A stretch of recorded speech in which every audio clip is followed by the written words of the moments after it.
All right, the Sunday morning humiliation ritual for each and every Trump administration member continues. This time, Secretary of Homeland Security Kristi Noem hops on Fox News only a little bit after Marco Rubio humiliated himself on ABC. None of these officials have any clarity about who is running the country or what this transition of power will look like. It may not be a peaceful transition of power if the administration cannot get their shit together, because of course, after regime change, you have warring factions trying to, fill this power vacuum that is open. And if Trump and Marco Rubio and Pete Hegseth can't keep a steady hand over the next 72 hours or however long they're, quote, running the country, then the quality of life could get even worse. There's a lot at stake here. And just to back up, Donald Trump apparently is melting down about Greenland now. In an interview this morning with The Atlantic, President Donald Trump issued a threat against Venezuela's interim president, Rodriguez, saying that, quote, if she doesn't do what's right, she is going to pay a very big price. Probably bigger than Maduro, which is a death threat, saying he would not stand for Rodriguez's defiant rejection of military intervention by the United States. And this is where the term endless war comes into play. Yes, this was a swift military operation that was done in the middle of the night on Friday or early Saturday morning, but if you can't get a peaceful transition of power and United States troops get involved while we're quote-unquote running the country, then the Trump administration owns everything that happens. If we are quote-unquote running the country, I keep saying quote-unquote because I don't even know what that means. Like, are we going boots on the ground? Are we going to be peacekeepers? Are we going to be the government? Either way, if one single U.S. military member dies, that is on Trump. That is on the Trump administration. Additionally, during the interview, President Trump reaffirmed that Venezuela may not be the last country subject to American intervention, or even that it would remain isolated to Latin America, clearly stating, quote, we do need Greenland, absolutely, while describing the island, which is a part of Denmark and a close ally and member of NATO, as, quote, surrounded by Russian and Chinese ships. This is our NATO ally. We have an alliance with them. They can never be attacked because we would defend them, but Trump is now floating the idea of attacking them. It is all so backwards, and Stephen Miller's wife, Katie Miller, was even posting memes about this yesterday. Either way, I want to go on to the Sunday morning news hits. Every single Sunday, the administration officials and people on both sides obviously do their Sunday morning news circuit to control the narrative on any given issue. Well, this morning, administration officials continue to humiliate themselves. Let me show you this clip of Kristi Noem being asked if Maduro will be deported. Take a listen. And it's so interesting to watch people defend those criminals, these dictators, these individuals that, Maduro was not a credible elected leader in Venezuela. And to watch individuals go out and protest and make threats on his behalf is unspeakable. And so this is a time when our country really will find out who loves America, who wants the freedoms and liberties that our country represents, and how they're willing to stand up and to defend it like President Trump is. All right, really quickly, Kristi Noem is about to get asked about deporting Maduro because everything has to be about deportations on Fox News, but she is using the exact type of rhetoric that was used during the war on terror, saying that if you don't support American intervention in each and every country that we choose, you don't actually love American values. Listen, I can hold multiple things in my head at once. First of all, Maduro is an awful leader, an awful dictator who has created a lot of poverty and wealth inequality and corruption and killed many, many people.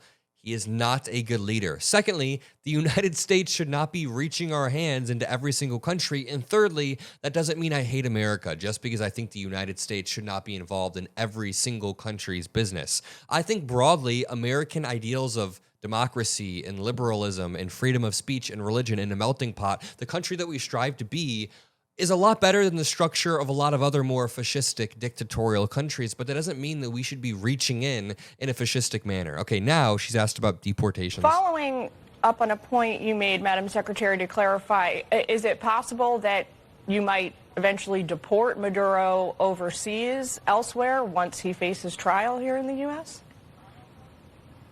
I think we need to see and let the process play out. But in many of these countries, what we're doing is bringing people to justice for the crimes that they've committed here in the United States. And then if there's a legitimate government in another country that wants them to come and pay for their crimes in their country, we'll work with them. Right now, we don't have that in Venezuela. President Trump has talked about bringing stability to Venezuela and working with individuals there who really want to see it be successful.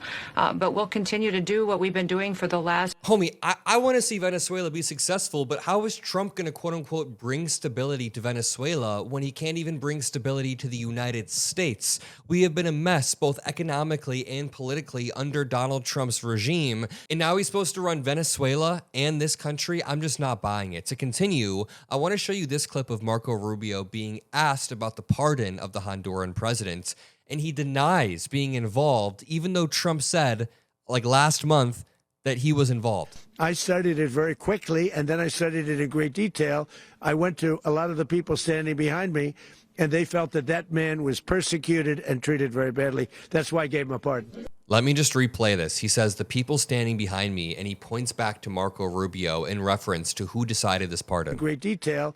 I went to a lot of the people standing behind me, and they felt that that man was persecuted and treated very badly. That's why I gave him a pardon. Hernandez was convicted by a jury. I understand. You're asking me, the pardon authority is something that, I'm not involved in my role. I'm not criticizing it. I can't just comment on it because I just wasn't involved in those deliberations. Do you support it? I wasn't involved in those deliberations. I haven't looked at the case file. I haven't looked at the arguments made by, I've got a bunch of other things going on that are within my purview as Secretary of State and National Security Advisor, but pardons aren't one of them. So I can't comment on a case that, frankly, I'm aware of, but not deeply and familiar with, and I don't want to comment on something that I haven't had a chance to. All right, I'm sorry, but this administration's messaging is effing awful. It is such a mess. In one breath, you can't claim that you are fighting the war on drugs by grabbing Maduro, who is an awful human being, yes, but you can't say you're fighting the war on drugs while also pardoning the most notorious Honduran drug trafficker who was the former president and who trafficked more drugs directly into the United States than Maduro did. It is just so incredibly incongruent.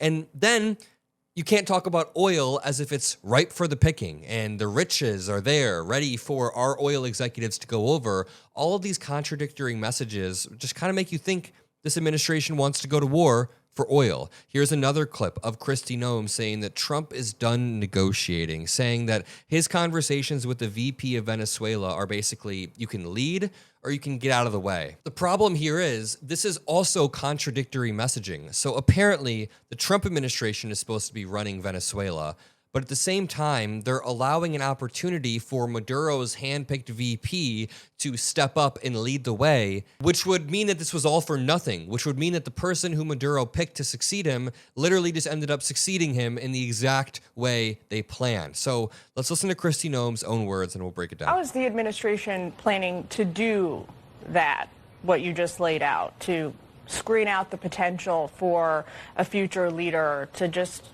continue on with the legacy of Maduro? I think President Trump is done negotiating. He proved that a couple of days ago, that he is a man of action, that when someone is threatening the United States, he will defend it with every resource that we have, and he'll continue to do that. So his conversations now with the vice president in Venezuela are very matter of fact and very clear. You can lead or you can get out of the way, because we're not going to allow you to continue to subvert our American influence and our need to have a free country like Venezuela to work with, rather than to have dictators in place who perpetuate crimes and drug trafficking. President Trump has shown that with his operations in the Caribbean. So she says, quote, our conversations with the VP of Venezuela are really matter of fact and clear. You can lead or you can get out of the way. That is not very clear to me at all. Are you giving the VP an opportunity to lead in that statement? That contradicts what Marco Rubio said earlier. Take a listen. He gets pressed about who is running Venezuela. Mr. Secretary, who is in charge? Are you running Venezuela right now? Yeah, I mean, I keep people, fixating on that. Here's the bottom line on it is we expect to see changes in Venezuela. Changes of all kinds, long-term, short-term. We'd love to see all kinds of changes. But the most immediate changes are the ones that are in the national interest of the United States. That's why we're involved here, because of how it applies and has a direct impact on the United States. Okay? We are not going to be able to allow in our hemisphere a country that becomes a crossroads for the activities of all of our adversaries around the world.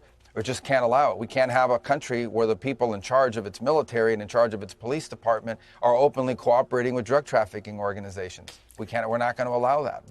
These things are direct threats to the United States, and we intend to use every element of leverage that we have to ensure that that changes. The one I would point everyone to is that our military is helping the Coast Guard conduct a law enforcement function, which is not just the capture of Maduro, but the enforcement of our sanctions. We go to court, we get a warrant, we seize the boats. And we think this is tremendous leverage, incredible, crippling leverage, which we intend to continue to use until we see the changes that we need to see that are benefit to the American people. And by the way, we believe to the people of Venezuela as well. But Mr. Secretary, I think there's a lot of questions about who the point people are during this transition. Thank you. President Trump said, we're going to run the country. So is it you? Is it Secretary Hegseth? Who are those people who will be running the country specifically?